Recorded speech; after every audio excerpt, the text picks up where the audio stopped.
Okay guys, so like last time we looked at some characteristics of living things and how they distinguish them from non-living things. अब इस discussion को हम आगे बढ़ाते हैं. Respiration की बात करें. Living things respire. रेस्पायर का मतलब क्या होता है? खैर चलो समझना शुरू करते हैं जड़ से. और आपने कभी अपनी सांस रोक के देखी है? आपने नोटिस किया होगा आप लंबे समय तक आप सांस नहीं रोक सकते हैं. All living things breathe to live. जितनी भी सजीव चीज़ें हैं वो सांस लेती हैं जिंदा रहने के लिए. All living things inhale oxygen rich air and exhale carbon dioxide rich air. जितने भी लिविंग थिंग्स हैं वो जो है ऑक्सीजन रिच हवा जो है वो सांस में लेते हैं और कार्बन डाइऑक्साइड से भरी हुई हवा जो है वो सांस में छोड़ते हैं. तो ये जो प्रोसेस है, the process of inhaling and excelling of air, इसे कहते हैं ब्रीदिंग. रिमेंबर ये रेस्पायर नहीं है, रेस्पायर अलग होगा. सिर्फ जो हवा को अंदर लेने और छोड़ने का जो प्रोसेस है इसे कहते हैं हम breathing. Right, the process of inhaling and excelling air is called breathing. ये इंपॉर्टेंट डेफिनेशन है, नोट कर लीजिएगा इसको. अब जो एनिमल्स जैसे कि टाइगर, कैट, डॉग्स वगैरह हैं, ह्यूमन वगैरह, तो ये सब कैसे सांस लेते हैं, कैसे ब्रीथ करते हैं? लंग्स के थ्रू. दूसरी तरफ इंसेक्ट्स जैसे कि cockroaches, flies, mosquitoes, grass hopper वगैरह हो गए, तो इनके बॉडी में स्पाइरकल्स होते हैं, एयर होल्स होते हैं जिसके थ्रू जो है ये सांस ले लेते हैं. फिश जो है वो अपने गिल्स के थ्रू सांस लेते हैं. वो जो है पानी में घुले हुए ऑक्सीजन को एब्जॉर्ब करते हैं. दूसरी तरफ प्लांट्स जो हैं, plants breathe through tiny pores present on the surface of their leaves called stomata.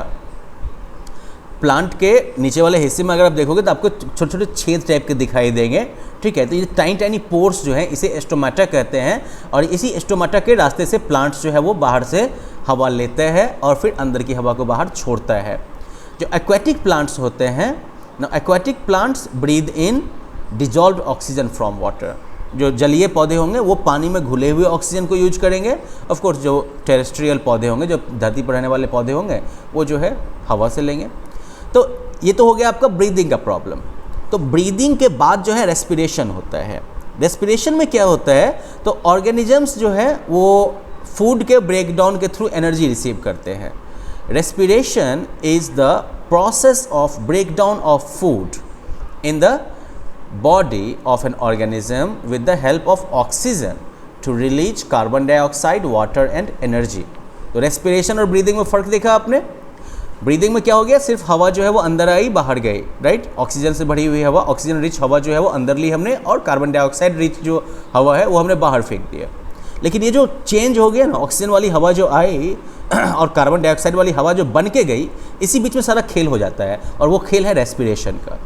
Respiration में क्या होता है कि फूड जो है वो ऑर्गेनिज्म के बॉडी के अंदर फूड का ब्रेकडाउन होता है. फूड को और तोड़ा जाता है ऑक्सीजन की मदद से या ऑक्सीजन की मदद से. हाँ, और इसमें जो है कार्बन डाइऑक्साइड और वाटर तो निकलता है, साथ साथ एनर्जी रिलीज होती है जो एनर्जी हमारे बॉडी के काम आती है. ठीक है, तो यहाँ पर जो है फिर जो ये कार्बन डाइऑक्साइड और वाटर जो निकला वो फिर जो निकलने वाली हवा है उसके साथ हम ब्रीद आउट कर देते हैं. ठीक है, तो देखो रिएक्शन क्या होता है, तो फूड के साथ ऑक्सीजन मिलता है. फूड और ऑक्सीजन के मिलने के बाद जो है ये रेस्पिरेशन का होता है काम, जिसमें कि रिजल्ट में फूड जो है वो ब्रेकडाउन होके फूड और ऑक्सीजन का जो ये मिलन है इसका ब्रेकडाउन होता है और इसके रिजल्ट में निकलता है कार्बन डाइऑक्साइड, वाटर और इसके बाद जो है एनर्जी, ऊर्जा मिलती है आपको, जिस ऊर्जा से हम लोग सारा काम करते हैं, दौड़ते हैं, खेलते हैं, हंसते हैं, सब कुछ करते हैं.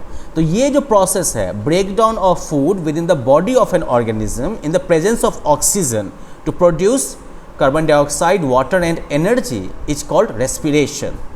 And the byproduct of respiration, carbon dioxide and water are breathed out. Right? ये जो है सांस के रूप में छोड़े जाते हैं. अब आगे बात करें हम लिविंग थिंग्स के एक्सक्रेशन के. ये आपके पास एक और एक्टिविटी हो गई कि आप जो है चूना पानी लेके जो है क्लीन टेस्ट ट्यूब में आप ये चेक कर सकते हैं कि आपके सांस में कार्बन डाइऑक्साइड ज़्यादा है कि नहीं है. तो इसमें आप क्या करिएगा कि आप जो है टेस्ट ट्यूब में जो है आप लाइम वाटर ले लीजिए, चूना पानी ले लीजिए और इसमें आप फूंकिए, स्ट्रॉ की मदद से जो है आप इसमें फूंकिएगा और फूंकने पे देखिएगा कि लाइम वाटर जो है, चूना पानी जो है वो सफ़ेद मिल्की टाइप का हो गया है. होता क्या है कि जब कार्बन डाइऑक्साइड लाइम वाटर के साथ मिलता है तो ये जो है कैल्शियम कार्बोनेट फॉर्म करता है जो कि पानी में घुलता नहीं है और उसकी वजह से जो है ये मिल्की अपीयरेंस होता है. ठीक है, तो इससे हमें ये पता चलता है कि हम लोग सांस छोड़ने के दरमियान में कार्बन डाइऑक्साइड रिलीज करते हैं. Let's move on. Living things excrete. Excrete मतलब क्या होता है? मल त्याग करना, बॉडी से कचरा रिलीज करना. Now you know like we know that all living things take food. ये तो हमें पता है कि सारे लिविंग थिंग्स जो है खाना खाते हैं. Now a part of food we eat is utilised for energy. Food जो हम खाते हैं तो उसका एक हिस्सा जो है वो एनर्जी के तौर पर यूज होता है. ठीक है, फूड जो हम खाते हैं उसका कुछ हिस्सा जो है वो एनर्जी के लिए यूज होता है. The unused part of the food is the waste material. Food का वो हिस्सा जो यूज नहीं होता है वो वेस्ट मटेरियल होता है. ठीक है. Now our body also produces waste materials in other life processes like respiration. तो जिस तरह से मान लो फूड का जो हिस्सा यूज में नहीं आया वो वेस्ट मटेरियल हो गया, उसी तरीके से दूसरे जो लाइफ प्रोसेसेस हैं जैसे कि रेस्पिरेशन, तो उसमें भी कचरा पैदा होता है, उसमें भी वेस्ट प्रोड्यूस जो है वेस्ट जो मटेरियल जो है प्रोड्यूस होता है. इससे याद है रेस्पिरेशन में जो है कार्बन डाइऑक्साइड और वाटर निकला था ना, वो वेस्ट मटेरियल हो गया रेस्पिरेशन का. तो ये वेस्ट मटेरियल्स जो हैं ये पॉइजनस होते हैं, ये हमारे बॉडी के लिए हार्मफुल होते हैं. And that's why they need to be remove from the body of organisms. और इसलिए उनको जो है बॉडी से निकालना जरूरी होता है. तो the process of removal of waste materials by a living organism from its body is called excretion. Excretion क्या डेफिनेशन क्या हो गया कि लिविंग ऑर्गेनिज्म के द्वारा अपनी बॉडी से वेस्ट मटेरियल्स को, कचरा को जो है निकालने का जो प्रोसेस है दैट इज कॉल्ड एक्सक्रेशन. तो वेस्ट मटेरियल्स जो हैं वो किस किस फॉर्म में निकलेंगे? तो ये यूरिन के फॉर्म में, फीसिस के फॉर्म में, स्वेट के फॉर्म में, सारे फॉर्म में निकलते हैं ये. राइट. जो बॉडी ऑर्गन्स हमारे जैसे किडनी हो गया, लंग्स हो गया, या बड़ी लार्ज इंटेस्टाइन या स्किन, ये जो है इन वेस्ट के रिमूवल में पार्ट लेते हैं. ठीक है. किडनी जो है वो यूरिन के एक्सक्रेशन में, यूरिन जो हो गया पेशाब जिसको कहते हैं, तो पेशाब जो आपका निकलता है उसमें किडनी का रोल होता है. फिर लंग्स जो आपके हैं वो हवा जो आप छोड़ते हो, सांस छोड़ते हो, उसमें लंग्स का रोल हो गया. फिर जो फीसिस जो हमारा होता है, तो फीसिस को निकालने में जो है आपके लार्ज इंटेस्टाइन का रोल होता है. स्वेट में जो है स्किन का रोल होता है. राइट. तो इस तरह से जो है डिफरेंट वेस्ट मटेरियल्स जो होते हैं वो बॉडी से निकाले जाते हैं. प्लांट्स जो है, plants also release carbon dioxide during respiration. Respiration के दरमियान प्लांट्स भी जो है कार्बन डाइऑक्साइड निकालेंगे. रिमेंबर हम लोग अक्सर कहते हैं क्या कि प्लांट जो है वो ऑक्सीजन लेते हैं, कार्बन डाइऑक्साइड लेते हैं और ऑक्सीजन छोड़ते हैं.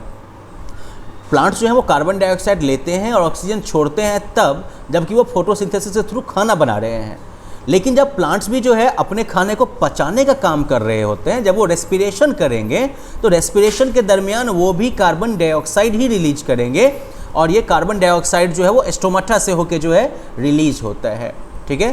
प्लांट्स जो है, plants also produce some other waste products. Plants भी जो है कुछ और भी वेस्ट प्रोडक्ट वो प्रोड्यूस करते हैं. तो ये वेस्ट प्रोडक्ट्स जो होते हैं वो जो है डिफरेंट पार्ट्स जैसे कि लीव्स, बार्क्स, फ्रूट्स, इन सब में जो है वो स्टोर होकर रहते हैं. या फिर वो जो है विभिन्न तरह के सिक्रेशंस के फॉर्म में जैसे कि गम, रेजिन, लेटेक्स, इन सब के फॉर्म में जो है वो बाहर बह के निकल जाते हैं.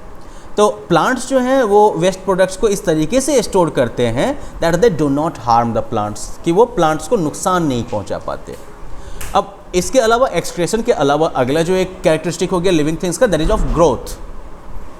आई मीन सिंपल सी, अगर अपने आपके अपना ही फोटो आप देख लो तो बिल्कुल छोटे से नन्हे मुन्ने बच्चे से जो है बड़े बच्चे हो गए हो, बड़े क्या फिर भी थोड़े से बड़े तो हो ही गए हो. राइट.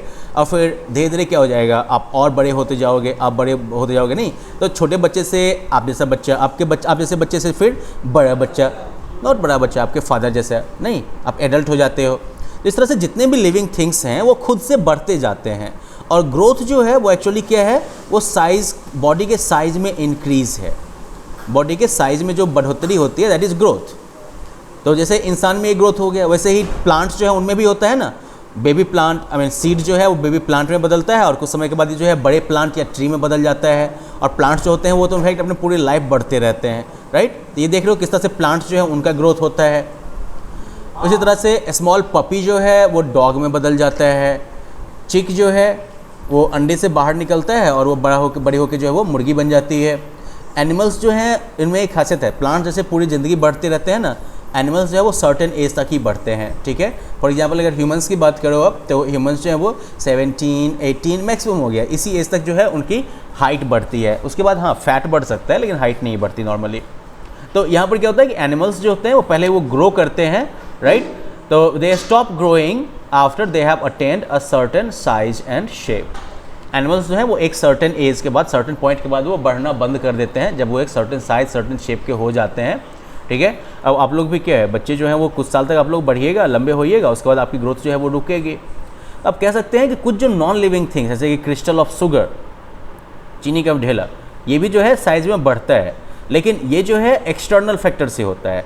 और चीनी आप इसमें जोड़ते जाओगे तो चीनी के ढेले का साइज़ बढ़ा होता जाएगा, लेकिन ये प्लांट्स या एनिमल्स जैसे ग्रोथ की बात नहीं होती है ना, क्योंकि हम जो बड़े होते हैं या प्लांट्स जो बड़े होते हैं तो ये ग्रोथ होता है बेसिकली उनके अंदर जो सेल मौजूद हैं उनके बढ़ोतरी की वजह से, उन सेल्स की ग्रोथ की वजह से।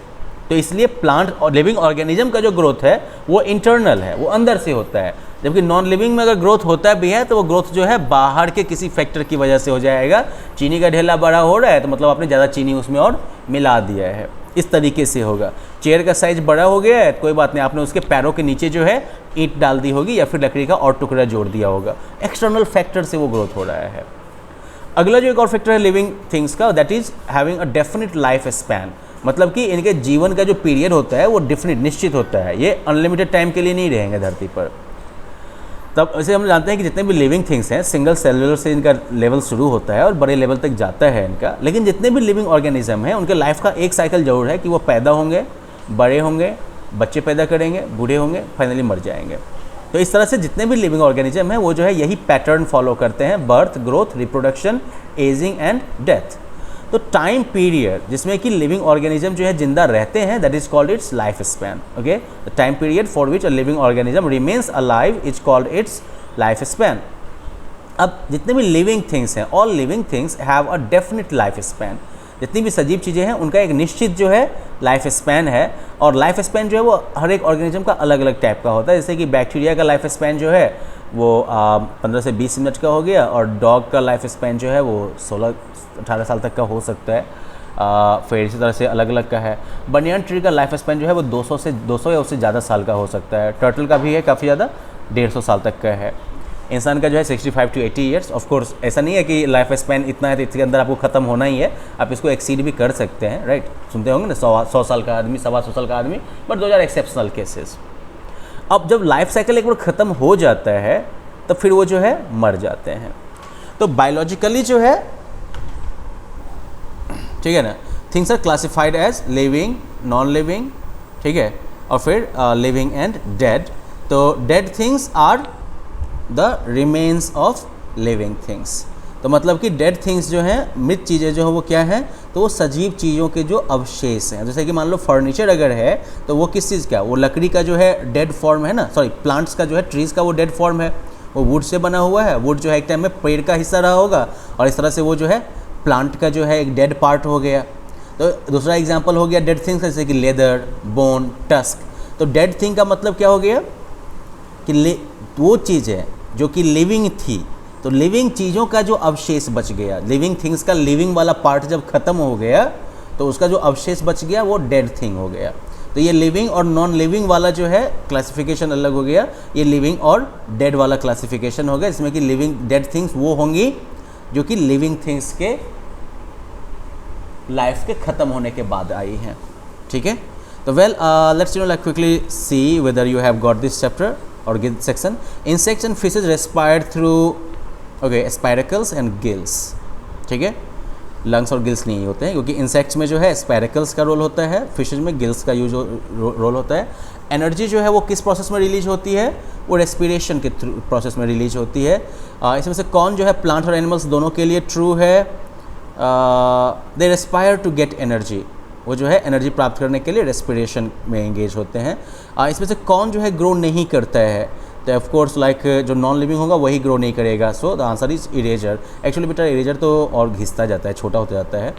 Which of the following is not a product of excretion, इसमें से जो है सिर्फ एक एनर्जी ऐसा है जो कि एक्सक्रेशन का प्रोडक्ट नहीं है। तो वेल चलो इतना तो हम लोगों ने जाना लिविंग थिंग्स के बारे में। अब हम लोग लिविंग थिंग्स के बारे में और ज़्यादा जानेंगे in the next lesson, and hopefully that will be the last lesson of this chapter as well. तो मिलते हैं फिर अगले लेसन में। Until then have fun, bye bye.